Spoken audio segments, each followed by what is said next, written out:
আজকে ২৬শে জানুয়ারি ২০২৬। আমাদের ধানবাদ ভ্রমণের দ্বিতীয় দিন। সকাল ৭:৩০টার মধ্যে আমরা হোটেল থেকে বেরিয়ে সামনের একটা ছোট্ট দোকানে কচুরি, আলুর তরকারি, জিলাপি ব্রেকফাস্ট সেরে সেখান থেকে আমরা চলে এলাম ভাতিন্ডা ওয়াটারফলস। এই ভাতিন্ডা ওয়াটারফলসের স্থানীয় নাম মণিডিহ ওয়াটারফলস বা জলপ্রপাত, যেটা ধানবাদ থেকে 14 থেকে 15 কিমি দূরে অবস্থিত। এটা 3 টায়ারে অবস্থান করছে। দামোদরের উপনদী কাঠারি, দামোদর আর কাঠারির সঙ্গমস্থলে এই জলপ্রপাতটি অবস্থিত। জলপ্রপাতটি ভ্রমণের জন্য আদর্শ সময় জুলাই থেকে ফেব্রুয়ারি, তবে জুলাই থেকে সেপ্টেম্বর সব থেকে ভালো ভ্রমণের জন্য। তখন জল আরও বেশি দেখা যায়। আমরা জানুয়ারি মাসে গেছিলাম। নিরাশ করেনি আমাদের এই ভাতিন্ডা ওয়াটারফলস।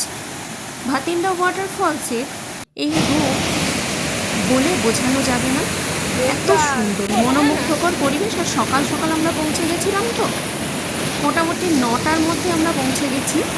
তখন আমরা ছাড়া আর একজন ভদ্রলোক ভদ্রমহিলা ছিলেন, আর কেউ ছিলেন না। জায়গাটা আমরা খুব ভালোভাবে উপভোগ করতে পেরেছি, যেটা আমরা পারিনি উশ্রীতে এত মাইকের আওয়াজ। পিকনিক স্পট, তো এটাও একটা পিকনিক স্পট। মাইকের আওয়াজ, তার সাথে গান বাজছে, যার জন্য আমরা এটা খুব একটা ভালোভাবে উপভোগ করতে উশ্রীটা যতটা না পেরেছি, তার থেকে ভাতিন্ডা আমরা একদম নির্জন পরিবেশে, মনে হচ্ছে যেন প্রাইভেট আমাদের ওয়াটারফলস। আমাদের এবার গন্তব্য পাঞ্চেত ড্যাম। আমরা খুব ভালোভাবে সেদিন দেখতে পারিনি, কারণ প্রচুর একটা মেঘলা ওয়েদার ছিল। পাঞ্চেতে গিয়ে এক দুর্ঘটনার সম্মুখীন হই, যে দুর্ঘটনা আমাদের নাড়িয়ে দিয়েছিল। এই যে রাস্তার ধারে দেখলেন ফুটপাত, আর রাস্তার মাঝে যে গ্যাপে, সেখানে আমার ছেলের পাটা ঢুকে প্রায় মুচকে গিয়েছিল। এবার পরবর্তী গন্তব্য মাইথনে আমরা পৌঁছেছি, কিন্তু ছেলের তখন পায়ের অবস্থা খুবই খারাপ, তাই ভিডিও বা ফটো খুব বেশি তোলা হয়নি। ছেলে হাঁটতে পারছে না, কোলে করে নিয়ে ওর বাবা চলেছে, আর আমরা পিছনে পিছনে তাকে ফলো করে যাচ্ছি। তাও ছেলে মাইথন পর্যন্ত ঠিকঠাক ছিল, বোটিং করার আশায়, বোটিং করার লোভ। তারপর আরও খারাপ দিকে এগোতে শুরু করে। যাই হোক, এই মাইথন অপূর্ব সুন্দর, এবং বোটিংটা আমরা নর্মাল বোটিংয়ের জন্যই টিকিট কেটেছিলাম, পার হেড 100 টাকা করে। তারপর দেখলাম আমাদের স্পিড বোটেই তুলে দিল, বুঝলাম না ব্যাপারটা কি। যাই হোক, আপনারা গেলে এই ব্যাপারটা একটু খেয়াল রাখবেন। নর্মাল বোট, স্পিড বোট, এরকম নানান 3-4 রকম ভাগ আছে। জলটা পুরো সবুজ, চারপাশ দেখতে দেখতে সত্যি আমাদের খুব ভালো লাগছিল। মনটা তখন একটু খারাপ ছিল, একটু না অনেকটাই খারাপ ছিল ছেলের দিকে তাকিয়ে, কিন্তু তখনও ছেলে অতটা পায়ে ব্যথা বলছিল না যতটা এই বোটিং করার পর। যাই হোক, আমাদের খুবই জায়গাটা ভালো লেগেছে। পরিস্থিতিটা খুব একটা উপযোগী ছিল না, কিন্তু জায়গাটা অসম্ভব সুন্দর। আমরা ধানবাদ থেকে যেহেতু মাইথন গেছিলাম, তাই আমাদের ডিস্টেন্সটা অনেকটা পড়েছিল। আবার আমরা ধানবাদে ব্যাক করেছিলাম বন্দে ভারত ধরার জন্য। আপনারা চাইলে কুমারডুবি স্টেশন থেকে মাইথন ঘুরে তারপর ধানবাদের দিকে যেতে পারেন, কিংবা ধানবাদ ঘুরে এসে মাইথন ঘুরে কুমারডুবি থেকেই ট্রেন ধরে যেতে পারেন। ব্ল্যাক ডায়মন্ড এখানে দাঁড়ায়।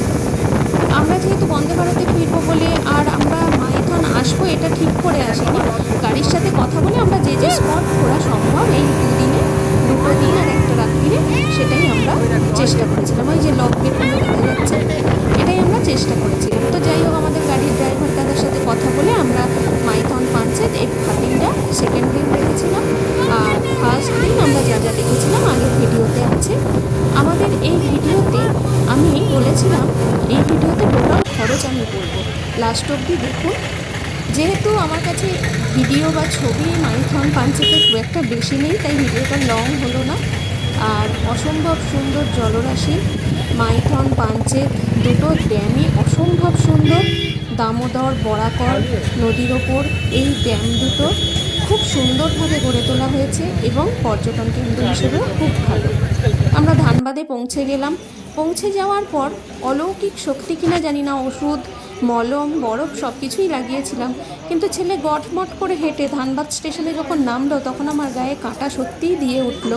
কারণ ভগবান বলে সত্যিই আছে, অলৌকিক ঘটনা ছাড়া এটাকে আমি আর কিছুই বর্ণনা করতে পারবো না। আমি মা মঙ্গলচণ্ডীর যখনই কোনো বিপদে শরণাপন্ন হই মা মঙ্গলচণ্ডীকে স্মরণ করি।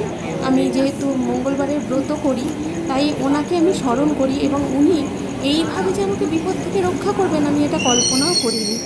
সত্যি আপনারাও যখন কোনো বিপদে পড়বেন ভগবানের শরণাপন্ন হওয়া ছাড়া আমাদের উপায় থাকে না। কারণ ছোটো বাচ্চা হয়েছিল তো আমাদের হলে সেটা ঠিক ছিল, আবার দুদিন পর পরীক্ষাও ছিল, রিস্ক নিয়েই গেছিলাম একটু।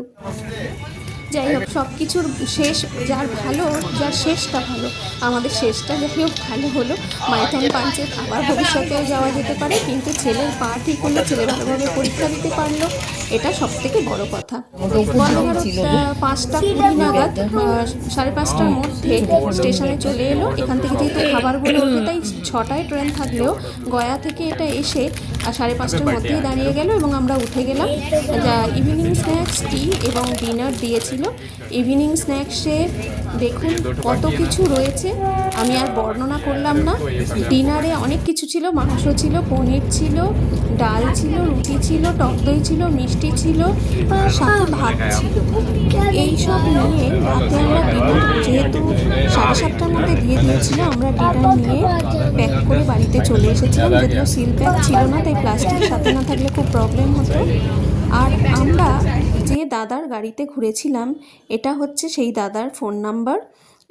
উনি তেলের হিসেবে আমাদেরকে ঘুরিয়েছেন, মানে গাড়ির কন্ট্যাক্ট হয়েছিল কিলোমিটার হিসেবে। সেই হিসেবে আমাদের দুদিনে এত কিছু ঘুরিয়ে মোটামুটি 5-এর মতো খরচ পড়েছিল, যেটা আমরা দুটো ফ্যামিলি গিয়েছিলাম বলে হাফ হাফ হয়ে গিয়েছিল। ওনার কাছে বড় গাড়িও পাওয়া যায়, আমরা ছোট গাড়িই নিয়েছিলাম।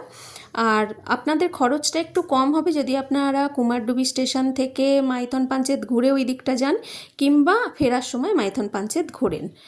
আর বন্দে ভারতে গিয়েছিলাম বলে আমাদের খরচটা খাওয়া দাওয়া ঘোরা সব কিছু মিলে মোটামুটি পার হেড 4,000 টাকা মতো করে পড়েছিল। বন্দে ভারতে যাওয়া আসা ছিল বলে। এটা যদি আপনারা ব্ল্যাক ডায়মন্ড বা জনশতাব্দীতে যান খরচটা অনেকটাই কমে যাবে। আর যদি লোকাল ট্রেন ধরে কেউ আসানসোল হয়ে ঘোরে এবং অটো কিংবা টোটো করে ঘোরে তাহলে তার খরচ এতটা হবে না। সেক্ষেত্রে ধানবাদের খরচ অনেক কম। ধানবাদ সেক্ষেত্রে পার হেড 1,000-1,200-2,000-এও হয়ে যেতে পারে, কিন্তু তাতে কষ্টটা চূড়ান্ত লেভেলের হবে। এবং যদি ওয়ান নাইট স্টে করেন তাহলে 2-2,500 টাকা করে হবে। আর যদি দিনের দিন ঘুরে চলে আসেন তাহলে 1,000-1,200-র মধ্যে খরচ হবে।